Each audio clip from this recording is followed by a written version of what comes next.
La Guerra Federal de 1899. 20 años después de la Guerra del Pacífico, que sin duda representó un duro golpe para Bolivia, se llevó a cabo la Guerra Federal, una guerra que trazó el cambio radical del eje de poder político, social y económico. Este coincidió con uno de los momentos más difíciles de la relación entre la élite urbana y las masas indígenas. Se estaba dando un fuerte desgaste de los gobiernos conservadores que estuvieron casi 20 años administrando Bolivia, mientras que el Partido Liberal estaba ganando popularidad. Estaban cansados de esperar un tránsito pacífico en el mando de la nación, que habría sufrido más de una vez la manipulación de los resultados electorales por parte de los conservadores. La realidad socioeconómica mostraba un dislocamiento de los centros de decisión y la caída de la plata trajo consigo el debilitamiento de las influencias de los viejos presidentes conservadores. Una de las figuras más interesantes en la historia de las rebeliones indígenas en Bolivia es la de Pablo Zárate, conocido como el temible Vilca. Pablo Zárate, en alianza con José Manuel Pando, jefe del Partido Liberal, derrocaron al gobierno conservador de Severo Fernández Alonso, quien gobernó desde 1896 hasta 1899. Causas que determinaron la Guerra Federal de 1899. Bolivia llega a los últimos años del siglo XIX, presa de graves contradicciones internas que provocaron la llamada Guerra Federal de 1899. Esta guerra civil fue el producto de varios factores interdependientes que tuvieron que ver con motivaciones de orden político, regional y étnico. Los protagonistas más importantes de la crisis fueron el Partido Liberal y las comunidades indígenas, que participaron de forma activa en contra de la llamada oligarquía del sur en el eje Potosí-Sucre, representada por el Partido Conservador. Entre las características principales del conflicto está el apoyo de amplios sectores de la población al Partido Liberal. Esto se debió a que durante los años en que estuvieron en la oposición, los liberales construyeron paulatinamente un discurso desde el cual apelaron a los distintos sectores de la sociedad y se vincularon con los estratos populares, quienes estaban descontentos con el régimen conservador.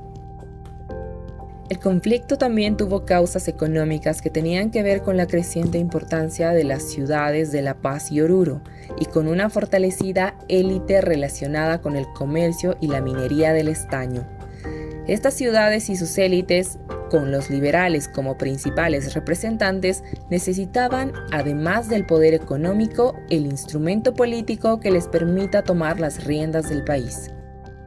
A esta situación se suma el problema provocado por la promulgación de ley de radicatoria en la ciudad de Sucre el 14 de noviembre de 1898, que exigía al presidente de la República su presencia permanente en la capital Sucre. Este hecho, además de expresar una cuestión regional no resuelta, fue más que nada la excusa ideal para que la élite paceña inicie el 12 de diciembre de 1898 la lucha armada por el poder a través del recurso del golpe de Estado y la organización de una junta de gobierno federal. Se proclamó de esta manera la regeneración de Bolivia a partir de los principios federales y de la libertad de sufragio. A todo ello se sumó la lucha de las comunidades indígenas que en esta oportunidad actuaron aliadas al Partido Liberal en contra de un enemigo común que eran los conservadores del sur. De esta manera se origina la Guerra Federal de 1899. La Alianza Liberal Indígena. Los principales promotores de esta alianza fueron los indígenas apoderados generales de las comunidades, quienes durante un largo tiempo habían luchado por la defensa legal de sus tierras de comunidad y se habían expandido por los departamentos de La Paz, Oruro y por el norte de Potosí. En este contexto desfavorable, los liberales habrían prometido a los indígenas la restitución de las tierras que estaban siendo usurpadas por la expansión latifundista. La política de alianzas con los sectores de la élite fue una estrategia indígena utilizada en el pasado.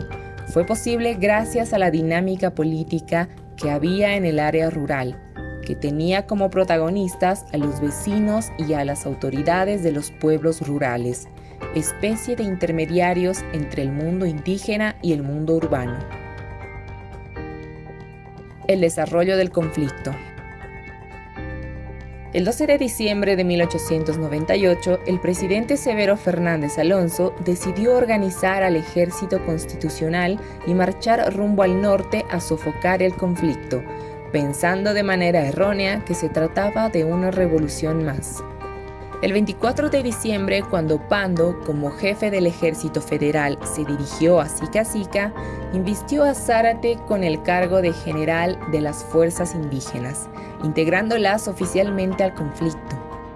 Asimismo, la Junta Federal envió comisionados al área rural para poner sobre aviso a los indígenas de que la hora habría llegado. Por ello, es posible que este plan fue programado con anterioridad a la crisis y los indígenas estuvieran al tanto de la confabulación liberal para derrotar a los constitucionales. Los escuadrones del presidente Alonso, en su afán de conseguir alimentación y pertrechos, cometieron una serie de crueles arbitrariedades en el pueblo de Corocoro y en sus alrededores, donde murieron muchos indígenas. Los hechos confirmaron la alianza entre indígenas, vecinos y mineros, quienes actuaron conjuntamente en contra de los conservadores, lo que provocó una intensa lucha.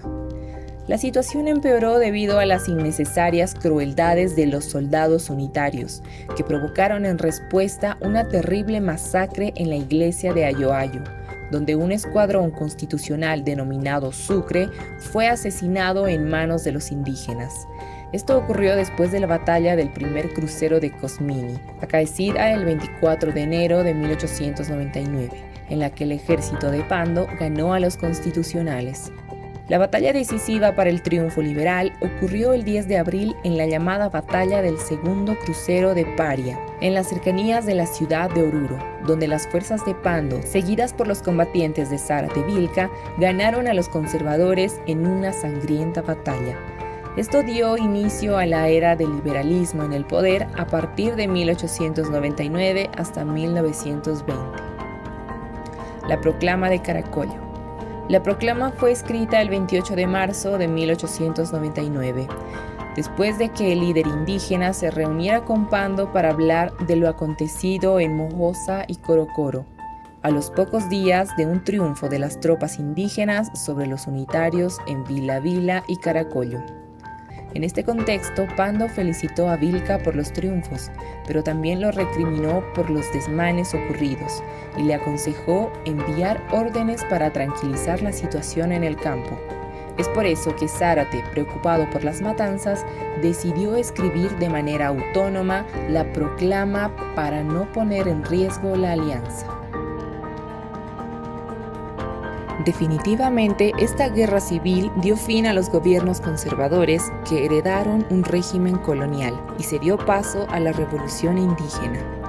Esto traería consigo la lucha por la propiedad privada campesina más adelante en la Revolución Boliviana de 1952, juntamente con el decreto de la reforma agraria.